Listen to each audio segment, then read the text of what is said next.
Which Mavericks will inspire the most hope for you this upcoming season? Plus, we continue our movie club review as we discuss the classic Coach Carter. All that and more coming up next on the DLLS Mavs podcast.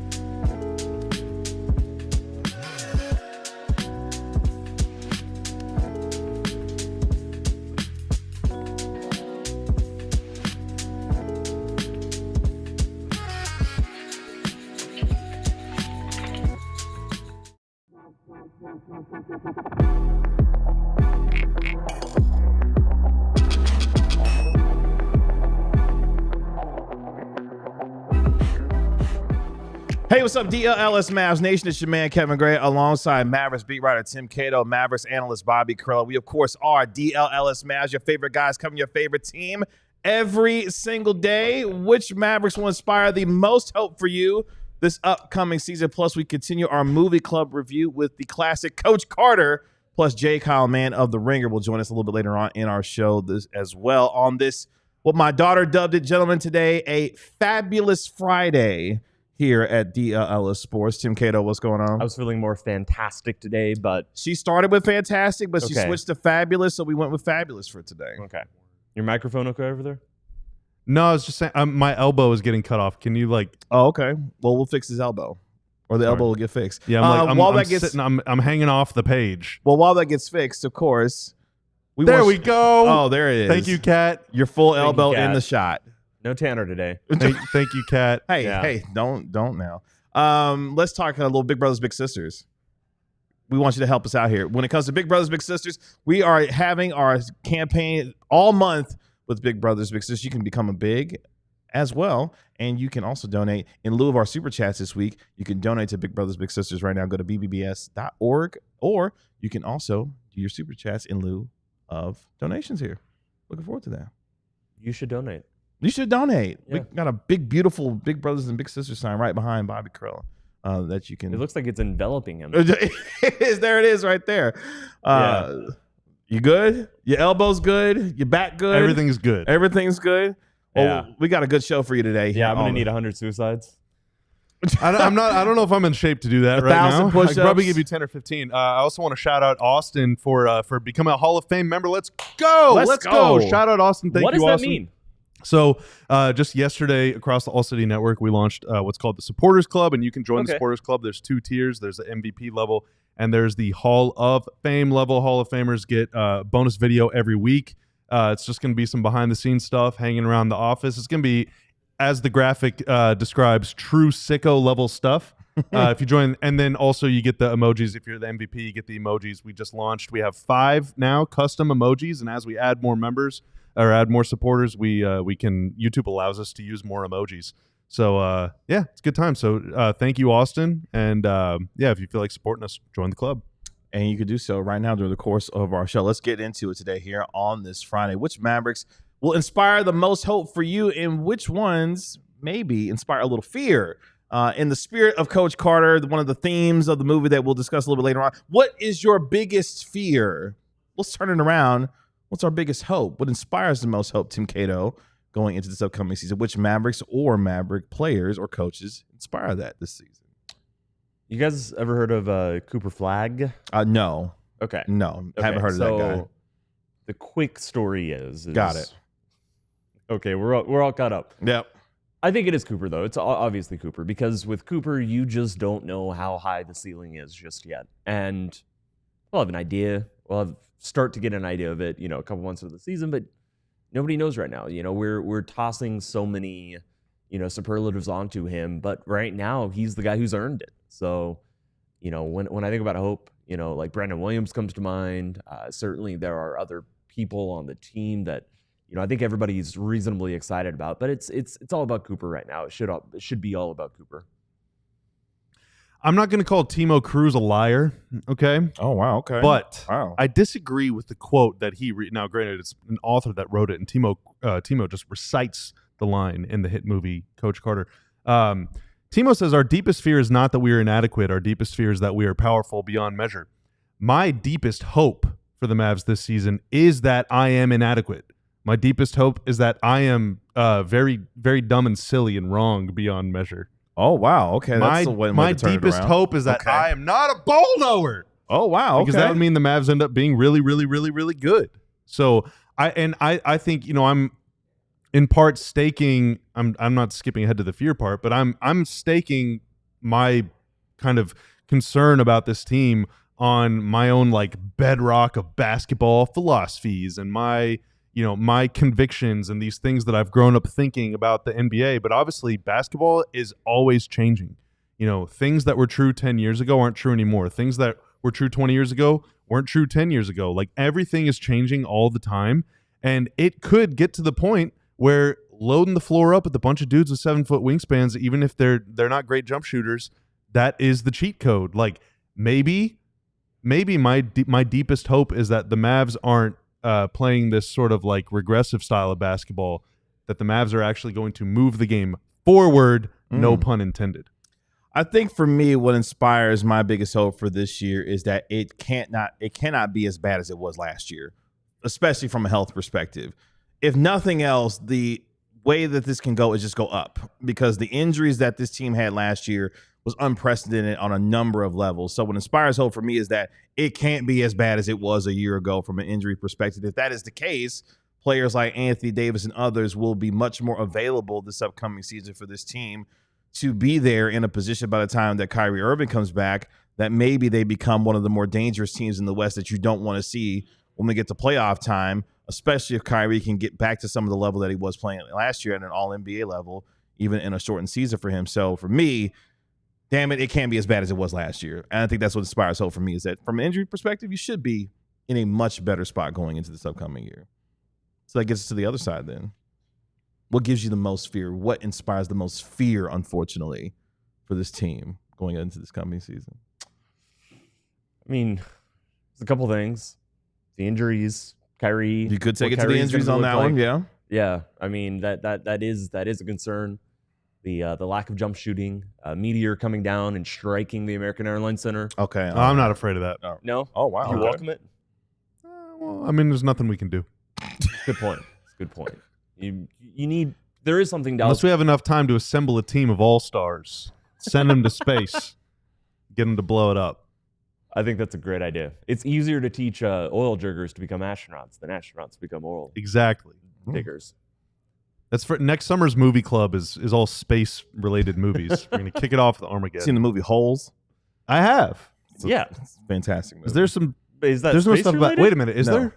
You were talking about, digging oil and then maybe That's thinking true. about That's true. Ooh, okay. So Yeah. okay. Oh, Yeah. actually, you know what? Next summer's movie club is just movies about digging.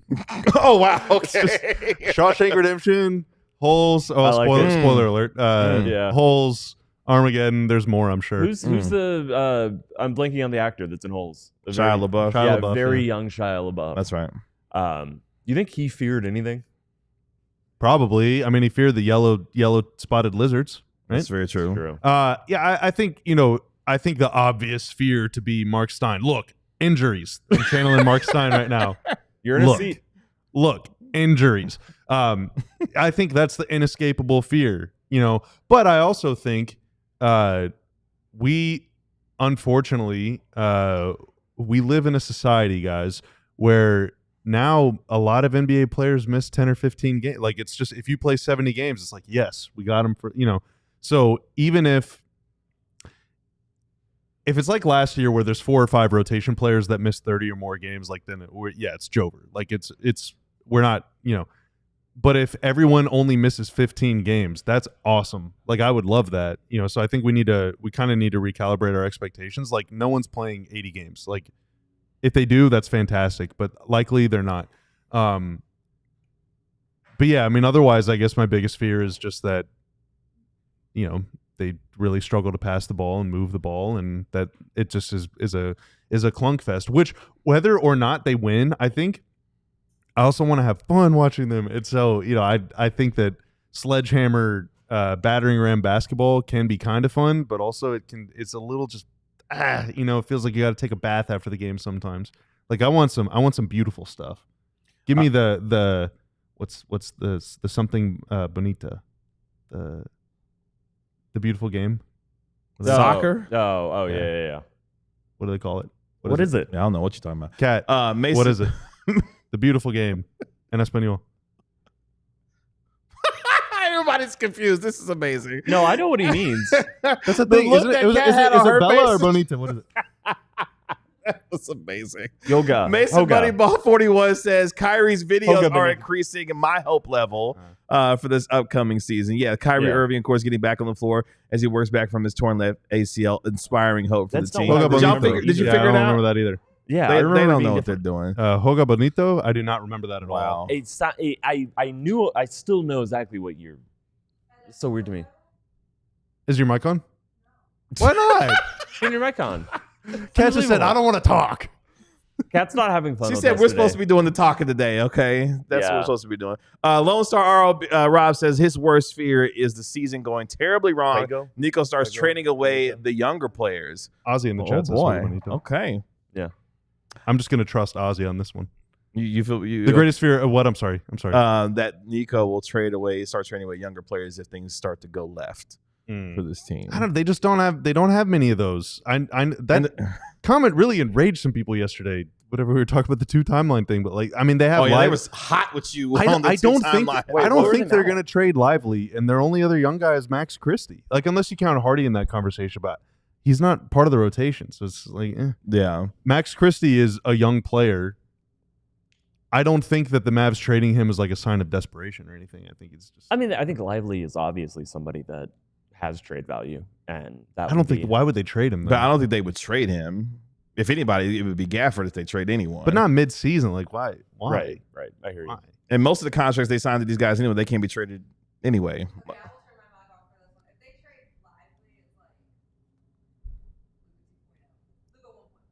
Ooh, Oh wow. Damn. Wow. Yeah, I mean, Lively was the was- most common favorite Mav. Yeah, I was about to say, After yeah. Kyrie. Most After favorite Kyrie, Mav, but, yeah. But it was Kyrie and then Lively. Yeah. Ethan Hunt in the chat. That gets me every time. To get future picks, Nico has to trade some of Dallas's great depth. That could be a conversation in the future as far as them only having 2 second-round picks at the moment. Do you think that's really Ethan Hunt? If Ethan Hunt was actually in this chat, Kat, help me out here. Do you know who Ethan Hunt is? what? All right, me neither. Okay. You don't know who Ethan Hunt is? You not knowing Ethan Hunt is kind of crazy Why? because you watch movies. No, I don't. You've never heard of my Mission whole Impossible? bit is I don't know anything about pop culture. So here's my issue with it.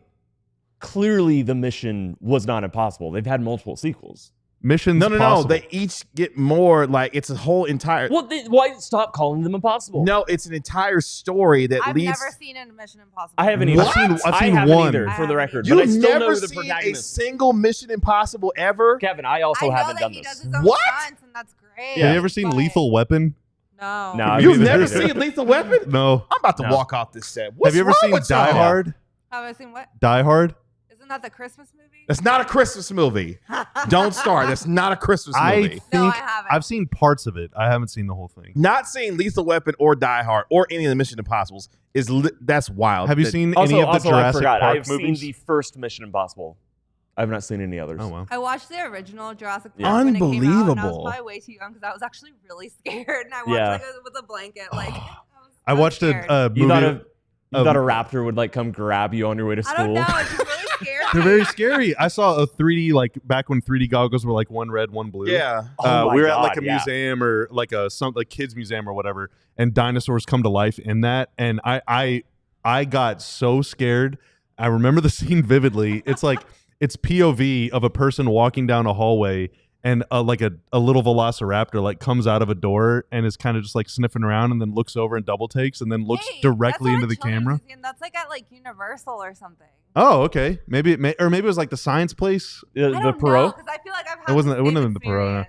But then it starts running at the camera, and I think I started crying. I took my glasses off for the rest of the movie. I could not watch it. I'm with you, Elliot. Like I'm hot over here. Like nobody has seen Lethal Weapon. Nobody's seen Die Hard. Y'all not seeing Mission Impossible. All right, It's how about literally this? How wild. about to this? me. I've seen the first one. If it becomes like, I saw it last month. if it's March and It's they're not like, a Christmas movie, Walt. Do not start. It's Wait, not no, a it is a Christmas It's movie. not a Christmas It's movie. literally set on We're Christmas. not doing this on this show today. It's not a Christmas literally movie. set on Christmas. if it No. becomes March and the Mavs No. are like 6 games out of a playoff spot, we're doing Mission Impossible reviews on Can post we? game. Yeah, can we just become a movie pod? Yeah, we I'll can. come back. We'll pivot. Yeah. I'll come back. Yeah. If we just become a movie pod, hell. The LTBX Yes. podcast. Mercifully, we're gonna take a break here so y'all can go watch some movies. Clearly, when we come back, we hop into Cato's corner where he's got some questions when it comes to me and Bobby for Cooper Flagg and playing point Don't guard. criticize me. We can do it next. One floor. This episode is brought to you by Prize Picks, folk. We make decisions every single day, but on Prize Picks, being right can actually get you paid. It is fun to get money in your pocket. Now, I got news for you. I sat on this podcast for like 5 days in a row and said Saquon Barkley is just going to just go off against the Cowboys. And I was right for like 2.5 drives. You was right for 11 And then carries. the Eagles just bravely decided to stop giving Saquon the ball. And so I ended up a loser. I ended up a loser last night, but you want to know why that's not a big deal? Because on Prize Picks, using our promo code, I'm getting $50 in free lineups because all you have to do is if you download the app today and use code DLLS to get $50 in lineups after you play your first $5 lineup. That's 10 more lineups. So like Saquon let me down, that's fine. I got a whole bunch more chances to win money. Again, that's code DLLS to get $50 in lineups after you play your first $5 lineup. Prize Picks, it's good to be right. College football is back and better than ever. We saw what happened last week between Texas and Ohio State. LSU got a big win on the road against Clemson. This week, Baylor, Tanner, is visiting SMU here in Dallas. The 17th ranked Mustangs hosting the Baylor Bears, and I want you to be there to see the game. And you can do so with Game Time. With Game Time picks, you can have your panoramic seat view, so you can pick the perfect seat that you want to sit at in the game on Saturday. Plus, they've got the lowest price guarantee, or Game Time will credit you 110% of the difference. They've also got your purchase covered with the most flexible customer service policy in the game today. So make sure you take the guesswork out of buying your college football tickets this season with Game Time. Download the Game Time app, create an account, and use code DLLS for $20 off your first purchase. Remember, terms apply, and get create an account and redeem code DLLS for $20 off. Tap, ticket, go. Download the Game Time app today. What time is it, Game gentlemen? time. Game time. Game time. Is it game time? It is game time. It's also Cato's Corner time here What's on that? the show today, as our resident Mavericks beat writer Tim Cato has some questions for us. As we've discussed a lot when it comes to Cooper Flagg and potentially playing point guard, point forward, whatever he may be playing this year, and what that could look like for the Mavericks. It was kind of exactly that. Like, we have all these terms now. And look, we all work with a lot of understanding. Like, everybody who's watching the show is watching us because they want more. Like, you guys know ball. Everybody knows ball to an extent. But we keep saying point guard. We keep saying, like, oh, he's going to be the 2. Like, what?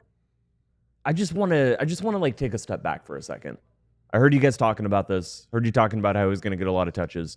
When you guys say point guard, we all know this, but when you guys say point guard, like what are you thinking that Cooper is or is not going to be at? So, do you want him bringing the ball up the court? Decision making. Do you want to Decision-making. start from the very? Do you want him bringing the ball up the court? Primary I don't facilitator, all don't those really things. care. Do you honestly. do you think it depends on the amount of ball pressure he's facing? right? We obviously saw in summer league that this is something Dallas wanted to challenge with. Yeah, well, I mean, here, like, okay, so if we're just talking about bringing the ball up the floor, Right. like, unquestionable, Luka was the point guard, but like honestly, a huge thing that they tried to do is limit the number of times Luka had to bring the ball up the court because Right. teams were dogging him for 94 feet. It's just annoying. It's tough. It's Right. draining, So like, who brings up the ball is almost immaterial. It's about who is going to have to make the most decisions on this possession, in my opinion. No, I agree. So, is he best suited? Let's say you're running a set that you're trying to get Anthony Davis the ball. Is he the guy best suited to make that entry pass?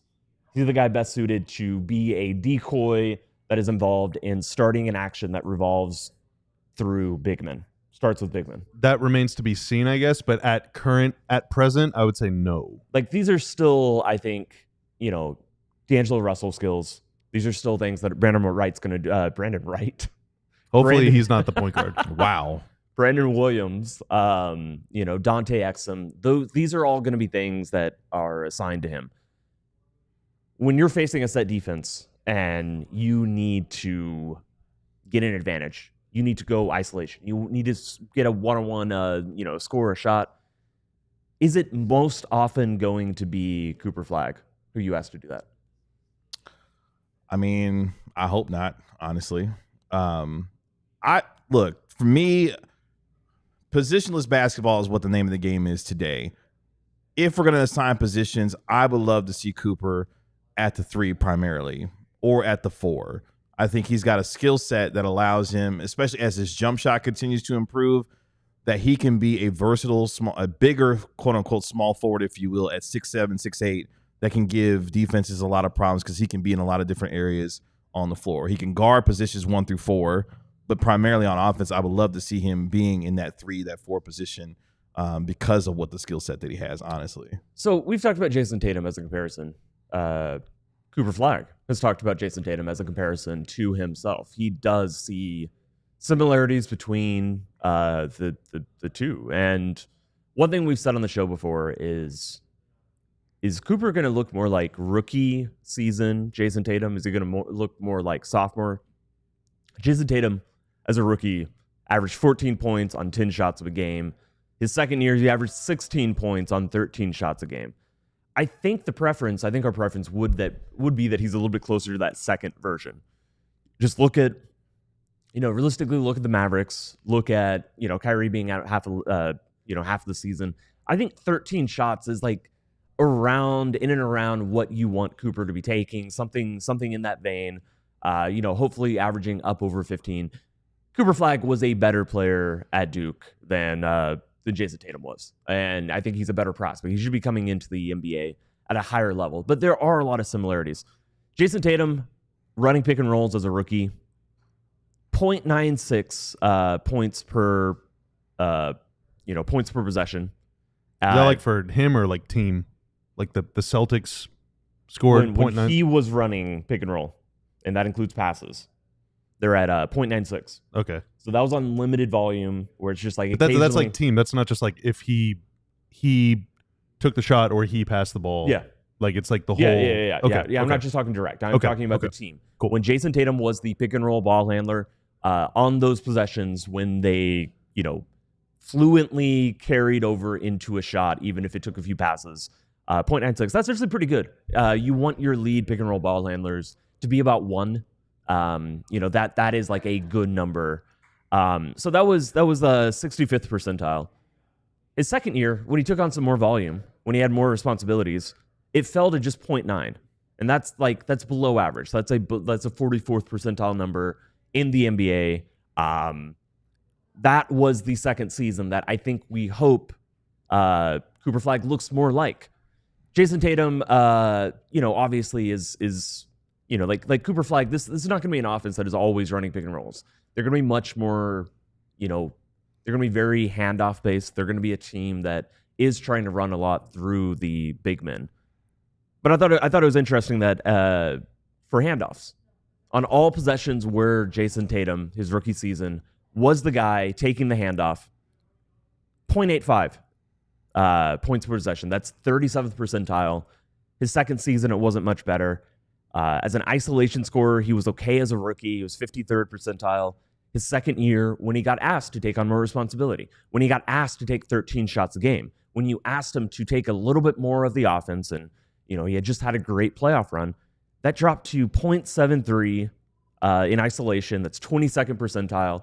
This is sometimes what happens when you take a young player who is very good, but you ask him to do more than what he can do just yet. Sometimes these numbers are going to fall. On the flip side, as a rookie, as a cutter, he was averaging 1.4 points every time he was in a cutting situation. That's 80th percentile. As a spot-up guy, 1.17. That's 87th percentile.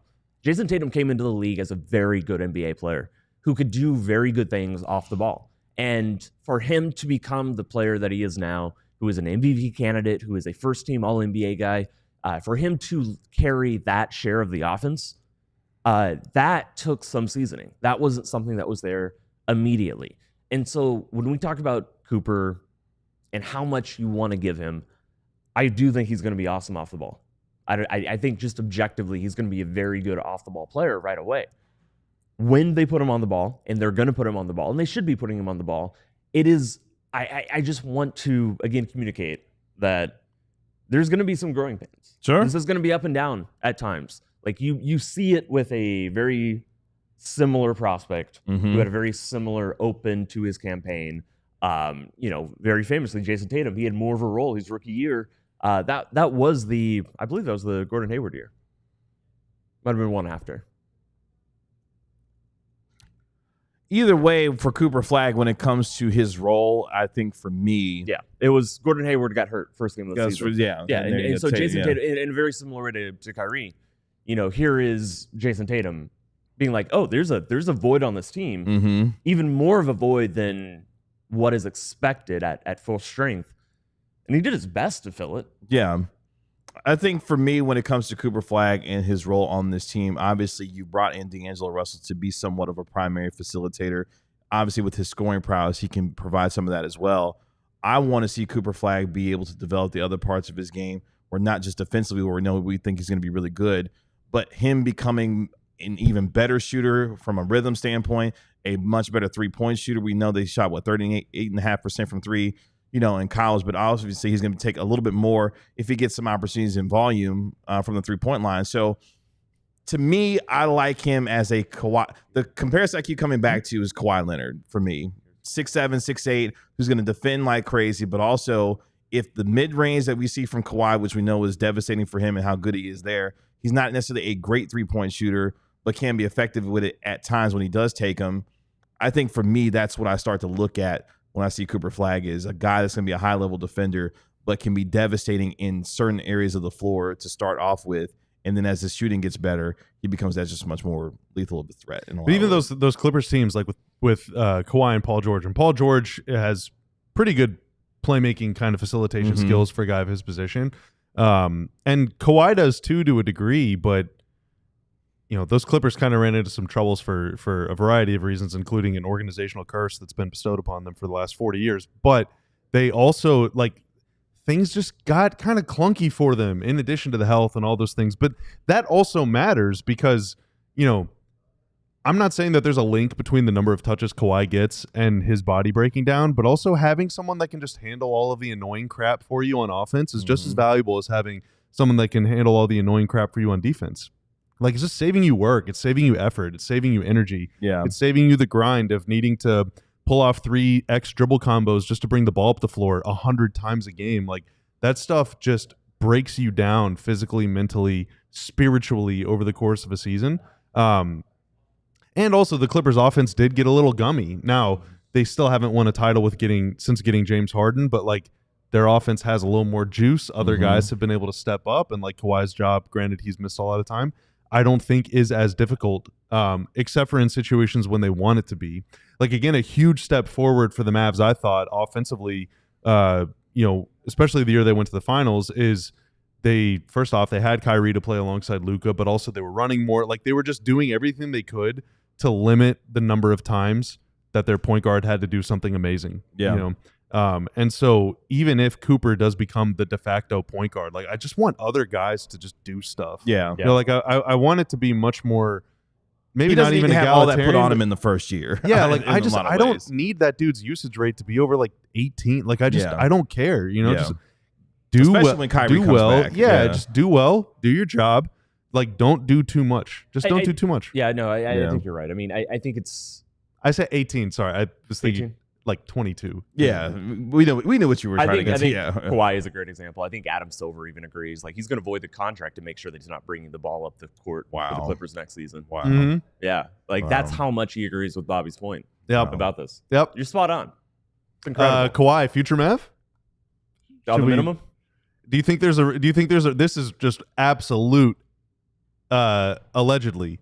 Do you think that Mark Cuban is Team Ballmer to ingratiate himself with Kawhi and Uncle Dennis, so that if Kawhi becomes a free agent, we're a comedy podcast.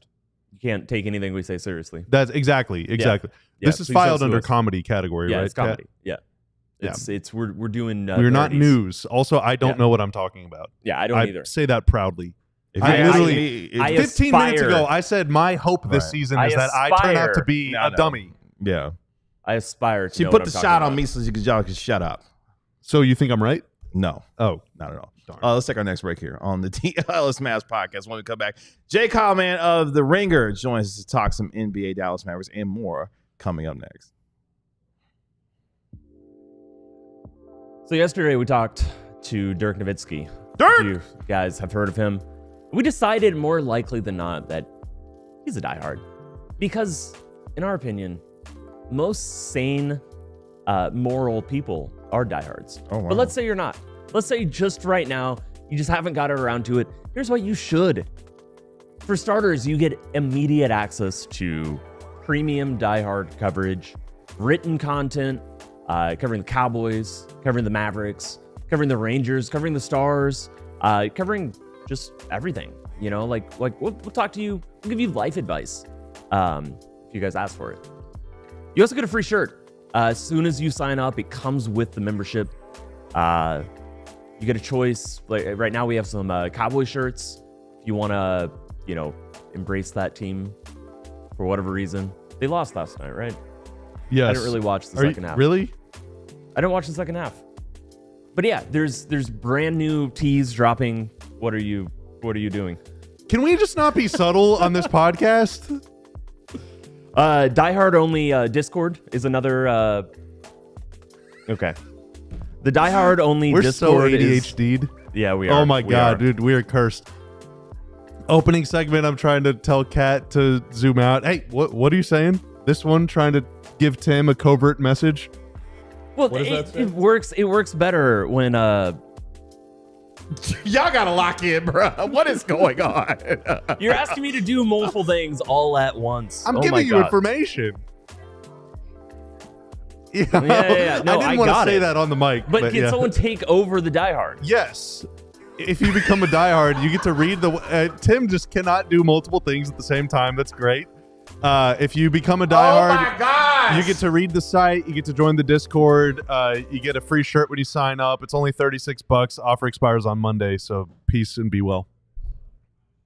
Shahid, I feel you. Kevin, one shot commercial break, great. I mean, that's what they pay us to get us in and out on time. That's what I'm here for. We've just got to be more subtle, man. We've got to be more subtle.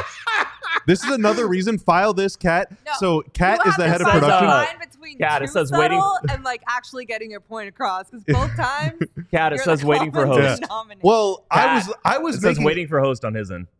This is the most amazing off the rails show that we've had. I was making this eye week. contact with you, Kat, and I was gonna mouth it in the first The segment. podcast listed on this episode is gonna be like, what the hell happened today? It's Friday. We're here to play along. Did you send the wrong eCam link? Coming up here momentarily, It's J. possible. Kyle, Mann of The Ringer, who covers the NBA, is going to be joining us here on the show. We've been going through who inspires the most fear and most hope for this upcoming season. Also, should Cooper Flagg be playing point guard? Coming up in our next segment, we're going to be I just continuing resent it, Kat. our so- movie club review as we review the classic Coach Carter. So if you watched Coach Carter, let us know who annoyed you most, Ashanti, in the Coach Carter movie. It's Let us another know. reason we need IFBs because we could just handle all of this just silently. That would be good. File it. That's true. Where would be the fun? Just like last night, we could have just told the Cowboys crew, your audio is hearable. It's just very quiet. Just keep jamming. Just keep cooking. We'll figure it out instead of it being a whole. So I definitely just spammed the chat myself. Like, hey, audio, what's going on? I want to hear the guys talk. You and about 7,000 other people. That's right. But we were all locked in. It was fun though. Those Yeah. 4 minutes made me feel alive. Oh, and and also- all the chats you were seeing? it was a Nothing. little Well, bit nothing avant-garde. makes you feel more alive than sensing this brooding feeling from Mhm. deep within your soul that you are about to die. Oh, wow. That's morbid, but okay. Our That's po- what Coach Carter was about to me. Actually, it Oh, is. wow. Yeah. That's what you took from that movie? Our greatest fear is that the Roadcaster doesn't work That would be for a producer. beyond standpoint, measure. For sure. We'll get J. Kyle, Mann Are we here sure it's in the just correct link? a little bit here on the show. As we do, we are just mere 3.5 weeks away from training camp beginning for the Dallas Mavericks. Of course, they'll be in Vancouver, British Columbia, Canada, starting on September 30th through October 4th when it comes to camp. We'll get to that a little bit. Ladies and gentlemen, we got him. Joining us here on the DLLS Mavs podcast, Kyle Mann of The Ringer, joining us here on the show, talking all things NBA here on the program today. Kyle, what's going on? How are you? Kyle, what's good? Everything's good. Good to be with you guys. Some people, always excited to talk to my Dallas people. It's always a good time. My man's got a good voice for radio. I like what you got going on For there. YouTube. It's all about YouTube. That's what I'm It's saying. too. Like, Yeah. YouTube, radio. So when the Dallas Mavericks won the lottery, which we all expected, knew was going to happen, it was obviously, it's been in the works. It was since rigged. February. It was rigged. Correct. It was written That's in right. pen months ahead of time. Yeah, for sure. 100%. That's right. That said, I am not somebody who works that far ahead. I waited until the Mavericks actually won it to really start studying up on Cooper Flagg. Mm. And one of the videos that was very instructive to me, one of the pieces of lore, one of the texts was Kyle Mann on The Ringer. You published a video. Cooper Flagg is running towards the grind. And I genuinely feel like it was very instructive in terms of me understanding who he was, who he is, like everything about him and it, like specifically his character. And that's important because like so much of his basketball, like on the court basketball is reflected by, kind of this like obsessive demeanor to keep chasing like higher and higher accomplishments. Or at least that's what I took away from the video. And it's what I took away from, everything that I've seen about Cooper since he's become a Maverick over the past couple of months. Is that fair? Is that more or less what you feel like you set out to describe about this prospect who's now in Dallas? Yeah, I mean that's why I ended up on that title, which I didn't know ahead of time that was going to be. I mean, you always I always tell people this whenever I'm making a video. I try to discover it at the end instead of like it's right. I try to discover whatever the angle is at the very end from studying somebody. It's just a fun way to do it. And with Cooper in particular, I'd never dived, whatever the right word is, for that long on him. And after I had kind of, laid every little tile down, with tweezers, that's kind of the way I like to do it. At the end of it, when you step back across your arms, you're like, what is the overarching kind of theme here? And with Cooper, I was like, wow, like he repeatedly ahead of time, he never waited until he had stagnated and like really, really kicked the crap out of any level of competition. He always, and the people around him, as you guys are sure well aware now, is that he comes from a very, very intense and focused basketball family who was very conscientious about these things. So they were very present-minded of, okay, Newport, Nokomis, Nokomis isn't really providing the level of competition that is going to stimulate Cooper. So they went ahead and got out of there and got to Montverde. And then, he levels up immediately. And then he decides, okay, I'm going to go early to Duke. And then, he was always balancing the structure and the experimentation, which we can get into that more if you'd like, in how his game grew. But he was always, that was my takeaway at the end of it. I was like, wow, this guy is like the opposite of running from the grind. And I was like, oh, well, there's your title. So he's wired like that, which kind of plays into some of my feelings about what he'll do for Dallas in the short term. So the natural question is, when he gets bored with the NBA, what does he do next? He joins Trey Lyles on Real Madrid. I don't know. Maybe we get some kind of interplanetary thing. Space Force, it's relocating. Maybe we can incorporate basketball into that. I don't know. We'll have to find a new challenge for him. Blindfolds. Exactly. See what he does there. So as you're going through this project and obviously studying him as a player, we've talked about the things that translate immediately from high school to college, from college to the pros. What's something that we're not talking about that needs to be discussed more about his game that you say, hey, this could be something that translates immediately to the league based off of what his skill set is? He is a pretty daggone good mid-range operator in terms of his passing. Now, I think there are some dots that need to be connected. Some of the things that I think worked immediately, and I covered this a whole lot in our NBA draft coverage with Conkanipple and Common Malawatch. All three of these guys were prospects together in this particular thing. Is Duke ran a lot. They didn't have a great pure drink stirring guard. They had Tyrese Proctor had moments where he was really good.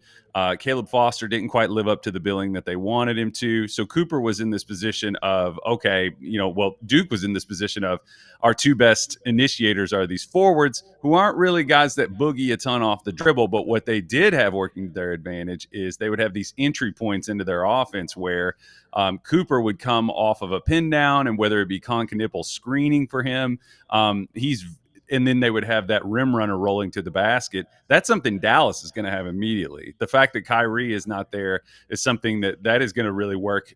Not having Kyrie won't work to their advantage, but this option and this thing that Cooper is good at, I think is going to interface immediately with the people that they already have. Because if you imagine Concanipple, movement shooter, you just say Clay just slots right into that. And then you've got, you guys are just falling, I don't know if I can curse on this, arse backwards into rim running lob threats. So you're going to have that. And I think the small ones are okay. Yeah.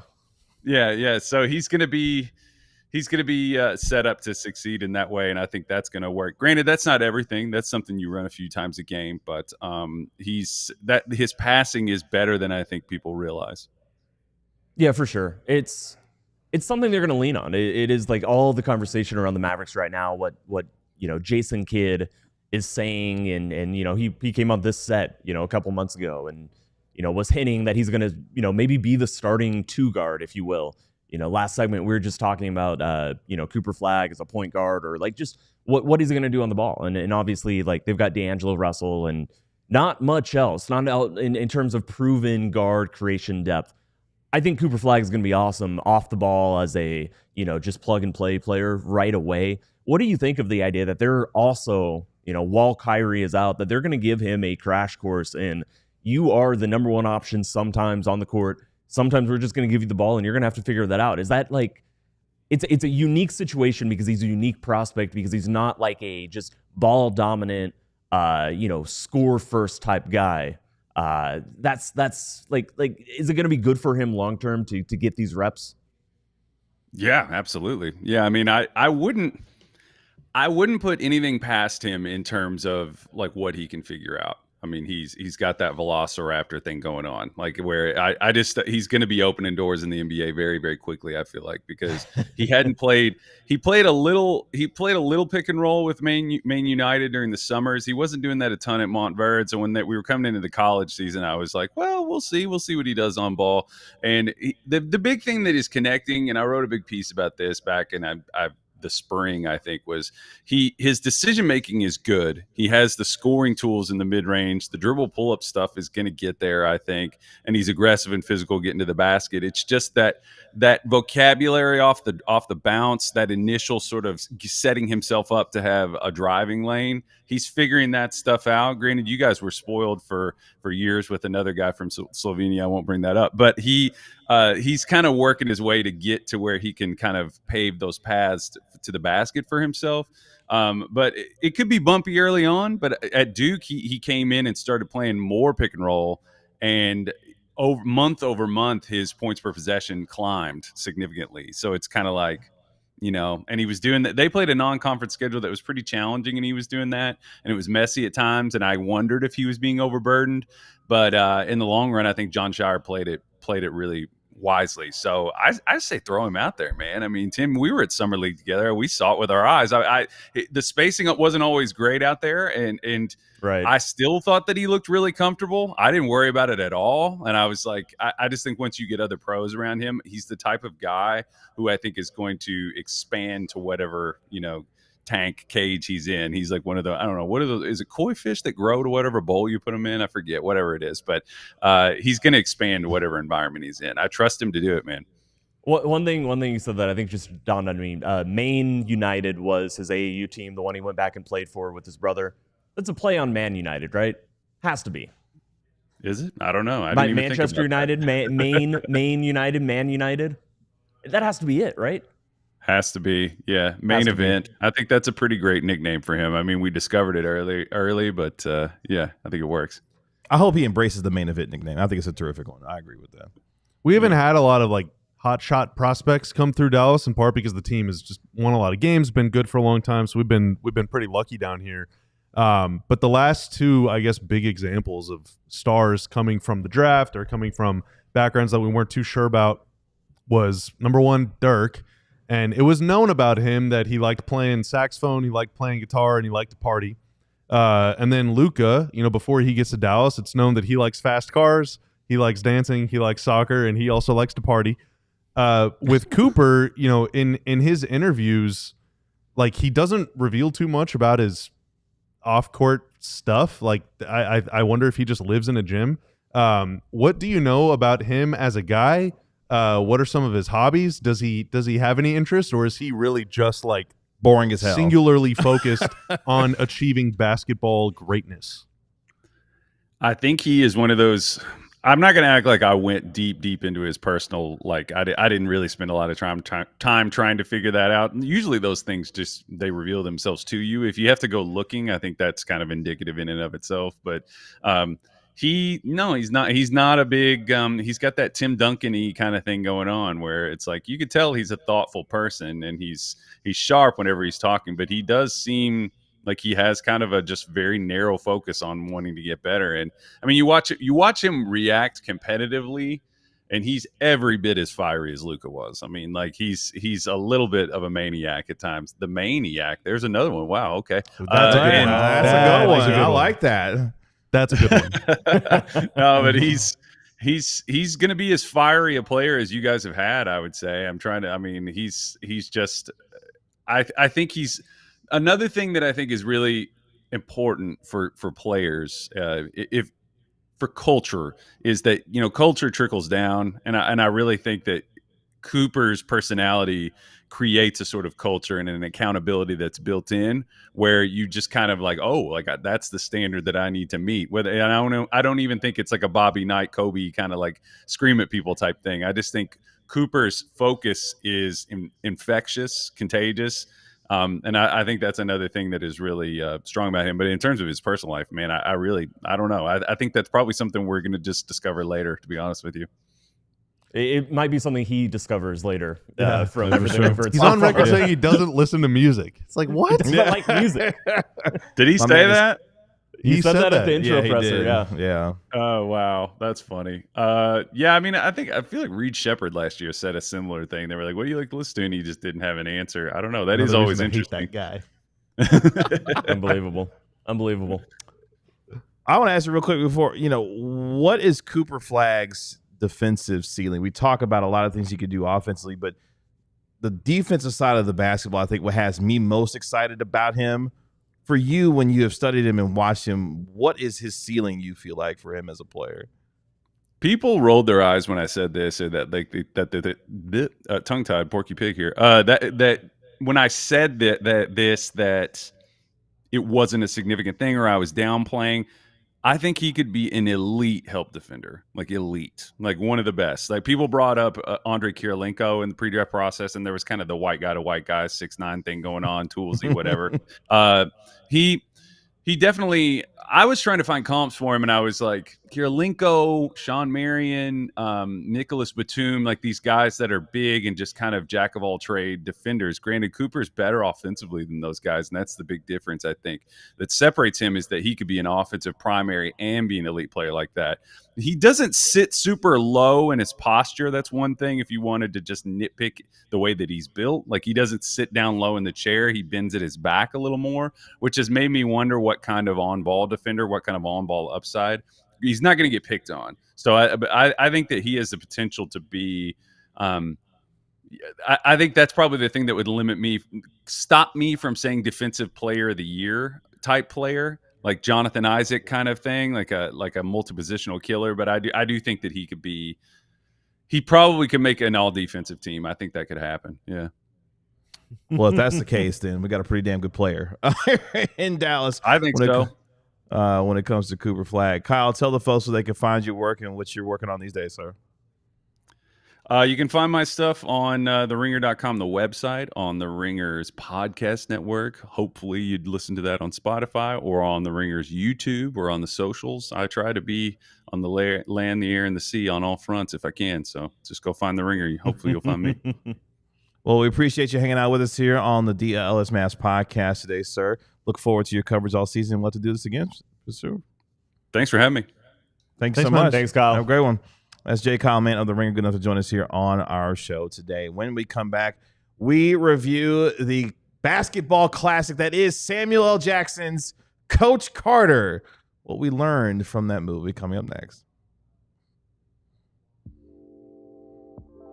But we want you to become a diehard member here. And also, once you do that, we also want you to be part of our Big Brothers Big Sisters campaign that we got going on as well right now. It is celebrating Big Brothers Big Sisters Month. A moment together can spark endless laughter. We, in lieu of our super chats this week, want you to donate to Big Brothers Big Sisters, as we have a lofty goal that we want to reach across the ALLCITY network at the end of the month. You can also volunteer to become a big as well at bbbs.org as well, to become part of our Big Brothers Big Sisters program that we're celebrating all month here at DLLS Sports. It takes little I was on be camera for that. I'm sorry.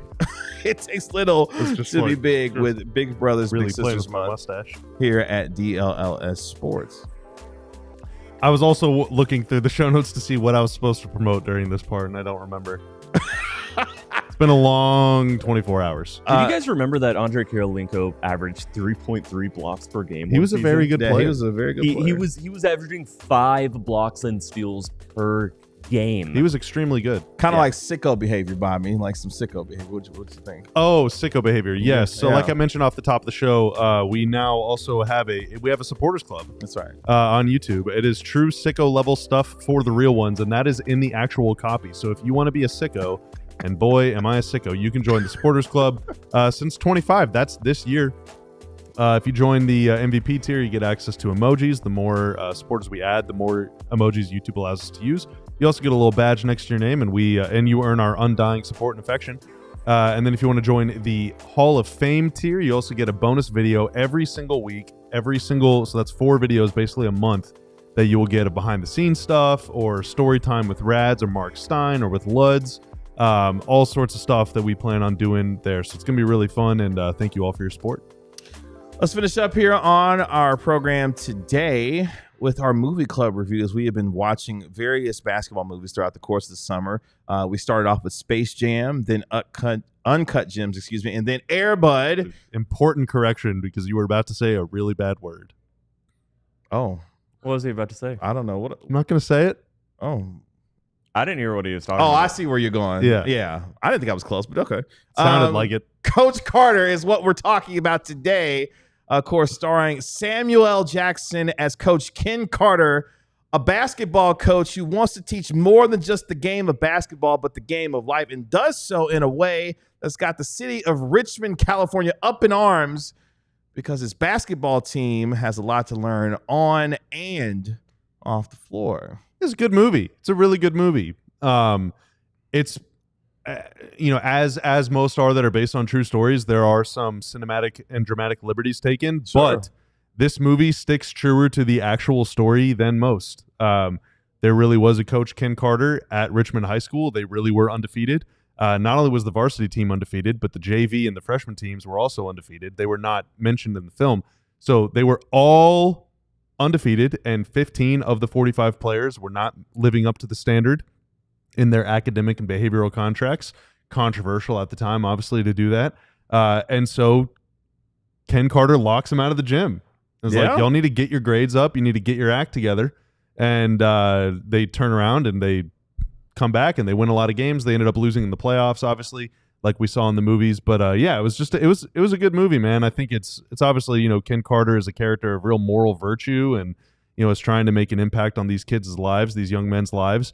But I thought it was like, and it's kind of soap opera-y, but like I thought it was really good acting by the students. They're all in their 20s, so it's not like they're children, but like I just thought it was well acted. I just think it's really good. It's just a really good. It came out when I was like 13, 14 years old. That was perfect for me at that time. I really like this movie. I really liked it as well. I thought it was just a good film. Just a good old movie. I thought, like you said, the acting. I mean, there's the one kid who looked exactly like Magic Mike, but outside of that, oh yeah, like Channing Tatum is in that movie. I forgot about that. Yeah, and Samuel L. Jackson doesn't say MF even one time. Get that this was mother bleeping snakes off this Here's that. mother bleeping. That's exactly what I said. I said, how many times does Coach Carter curse? None. What? None. none. Samuel L. Jackson cannot be in a movie and not say MFer. it's unbelievable. Like how did they convince him? He was yeah. Yeah, I know. Spoiler alert, his team loses at the buzzer in the playoffs, and he still doesn't cuss. He wouldn't let his son join the team until his son like forced his way there, though. He upped the ante on his contract. He was like a 3.5, 50 hours of community service. And his dad was like, okay, cool, 3.7 GPA, and I'll sign the deal, and he did. One of the things I did appreciate about this movie is, well, let me back up. One of the things I didn't appreciate about this movie, Ashanti got on my damn nerves. She was getting on my nerves the entire movie, because she had a lot going on. My man had a revelation. She had a lot going on. Yeah, but also my man started to have some revelations about what he wanted his life to be, talking about Kenyon, and she was like, oh, so you want to go play ball somewhere else? You don't want to be around? Shut your ass up. He's trying to figure out the way to get to his life goals, which is play. She was pregnant. She was having his kid. My wife agreed with me. She was pregnant at 17 or 18 years. She already had one kid. It was clearly she was in a fragile. She already had a kid state. in the movie. Yeah. No, she did not have the kid in the movie. Oh, was that her brother? Who was that kid? I forget. That was her brother. That's right. Okay, so that was her brother. Yeah, I'm sure. She wound up not having the kid because she made a choice. And yes, she made that choice. That's exactly what happened. I disagree. Well, she definitely did make a choice. I disagree with the sentiment that she was being too much. I think that she was going through a lot of emotional stuff, just like her boyfriend in the movie was. But that's the whole point. Being 17, 18, especially if you're in an impoverished area and you feel like, so many of these kids, Ken Carter is saying, like, you kids feel like you have no future, like you feel like your only future is on the streets, your only future is going to jail, your only future is, flunking out of, I almost said it really bad. Your only hope is flunking out of high school and just becoming, another. Doesn't mean that you can. I know, another statistic. That's crazy with Cato up. All of a sudden, And so here you are with this kid who feels like basketball might be his only way out, and then you have this young man who feels like basketball's the only way out, and this young woman who feels like she's in love with this young man, and he's trying to leave as she's going through an extremely difficult time. If you're gonna tell the rest of it right. Exactly. But well, he's starting to have revelations, like not just the basketball part, but like he's realizing, okay, education might give me a chance, not only the basketball, but the education. I have a chance to get out of here. Like it's all about the income, the world that was opened up to him by Coach Carter, and the way that he described what his life could actually look like outside of the realm of just basketball. And I thought, I don't think that we can blame a 17-year-old young woman or 18-year-old young woman for not recognizing, especially in those circumstances, that like there is more to life than just what's in Richmond. Because like that's what all of these kids felt, like Kenyon's I feel like it was Kenyon's breakthrough as a character to see that there is this world outside of here. I don't think that it's Ashanti's character, who what was her name in the movie? I forget. Kira. Yeah. I don't think that it was her fault for not recognizing that. I think that it's society's fault for giving kids that expectation that this is all we have. You want to leave me? What's wrong with you? But like it's actually a good thing to want to broaden your life horizons and everything. I think that all of these kids are victim of a society that doesn't want them, and even the parents in the movie are like, Coach Carter, like I don't care what grades my kids make, let them play. That pissed me off too. And the amount of faculty and parents who were like, this stuff is too strenuous. The GPA requirements are too much. You having the kids do this and do that. Again, he's trying to teach them things on and off the floor that will help them be better men. And unfortunately, he's one of the only ones that was invested in their future. See, that's where I really disagree. It's they don't see what he's trying to do. They see that he's coming in and doing something that has not been done before, that hasn't worked. He's coming in being like, they're like, dude, like we're here, we've been here, like it doesn't work that way. And credit to the character, Samuel L. Jackson's character, Coach Carter, that he got through, and he, but he was doing something that was so unfamiliar to that environment. I mean, the principal at one point was like, your job is to come here, coach, and win these basketball games. That is his job. Principal. But that's what I'm saying. But like, he saw something bigger that could be achieved with the way that he was going about his business and communicating to his players, that even when she recognized what he was trying to do, she's like, hey, I see what you're trying to do here, but your job is to win these basketball games and coach these kids. You leave the other stuff to everybody else. And then eventually she got on board by not voting to, cancel the lockout and that kind of thing. All these kids were worried about points per game. And Coach Carter's like, you need to be worried more about your GPA So here's an article from SF Gate, and I know we only have a minute left, but I want to read it. So this is from a Richmond area newspaper written at the time in 1999 when this story takes place. But this is the real thing. Senior forward Wayne Oliver said, quote, "It was a real wake-up call. At the beginning, I thought it was a bad idea, but then I saw that it could turn out to be a good thing. There's a real small chance any of us will play in the NBA. We need to work on education." And his mother said, "We've always emphasized education, but Wayne hasn't always been the best student. This made him pay a little more attention." Like, they're admitting, like, yeah, sure, we want it, but like, what's the point, you know? And this guy in the area, a local Channel 59 alert, Fast Channel 59 alert. a local businessman, I didn't real know quick, you knew about that. real quick, Robert Brown, a local business owner at the time, said, "I told these kids it's not a waste to get an MBA. Like I don't know how many Richmond High kids know what an MBA is, but by age 6, they know what the NBA is. So like clearly it worked. And all these kids that he coached graduated high school. I think it's great. And also the movie's very good too. And I know we didn't really talk about that. Coach Carter stood the test of time. I gave it an 8.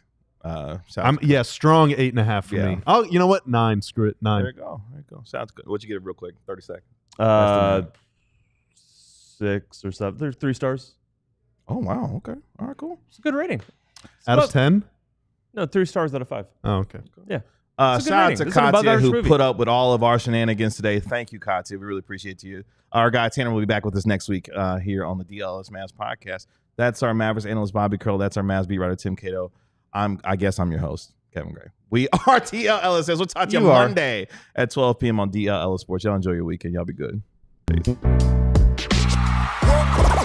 all silly like the mayor.